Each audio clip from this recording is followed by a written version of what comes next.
ఈరోజు ఆర్టీసీ దిక్కు తెలియని పరిస్థితుల్లో ఉన్న ఆర్టీసీ ఉద్యోగుల్ని ఈరోజు గౌరవప్రదంగా ప్రభుత్వంలో విలీనం చేసుకొని వాళ్ళకు ఒక ఉద్యోగ భద్రతని కల్పించి 51,387 మంది జీవితాల్లో వెలుగును నింపిన విషయాన్ని గమనించమని కూడా తెలుగుదేశం పార్టీ వాళ్ళని అడుగుతున్నాం. వచ్చే క్వశ్చన్ అవర్లో కానీ లేదా సభా సమయంలో కానీ ఏది కూడా ప్రజలకు ఉపయోగపడేది డిస్కషన్ చేయనీయకుండా అనవసరమైన రాద్ధాంతం చేయటం ఈ 3 సంవత్సరాలుగా మనం గమనిస్తూనే ఉన్నాం. ఇప్పటికైనా వాళ్ళకి బుద్ధొచ్చి ఏదైనా ప్రజా సమస్య మీద కానీ ప్రజలకి ఉపయోగపడే విషయం మీద వాళ్ళు డిస్కస్ చేస్తారు లేదా వాయిదా తీర్మానం ఇస్తారని చెప్పి మేము కూడా చాలాసార్లు ఎదురు చూసాం.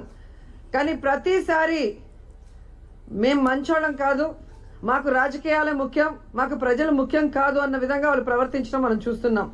ముఖ్యంగా ఈరోజు కూడా మీరు చూస్తే ఉద్యోగాల గురించి వాళ్ళు డిమాండ్ చేస్తున్నారు డిస్కస్ చేయాలని. ఈరోజు నేను సూటిగా అడుగుతున్నాను చంద్రబాబు నాయుడు గారిని, ఆ ప్రభుత్వం ఉన్నప్పుడు ఉద్యోగాలు ఇవ్వకుండా ఈరోజు వచ్చి మాట్లాడుతున్న తెలుగుదేశం పార్టీ నాయకుల్ని, అసలు ఉద్యోగాల గురించి మాట్లాడే అర్హత మీకు ఉందా అని అడుగుతున్నాను. బాబు వస్తే జాబ్ వస్తుందని ప్రతి నిరుద్యోగిని మోసం చేసి ఓట్లు వేసుకొని గతంలో మీరు ముఖ్యమంత్రి అయిన తర్వాత ఇంటిగా ఉద్యోగం ఇస్తాం లేదా నిరుద్యోగ భృతి ఇస్తామన్నారు. ఈ రాష్ట్రంలో 1,80,00,000 ఇళ్లున్నాయి.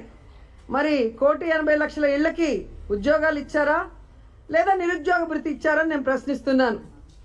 ఈరోజు స్వాతంత్రం వచ్చిన తర్వాత భారతదేశ చరిత్రలో ఏ ప్రభుత్వం ఇవ్వనన్ని ఉద్యోగాల్ని ఈరోజు నిరుద్యోగులకు ఇచ్చి ఈరోజు వారి అందరి హృదయాల్లో స్థానం సంపాదించుకున్నది జగన్మోహన్ రెడ్డి గారు.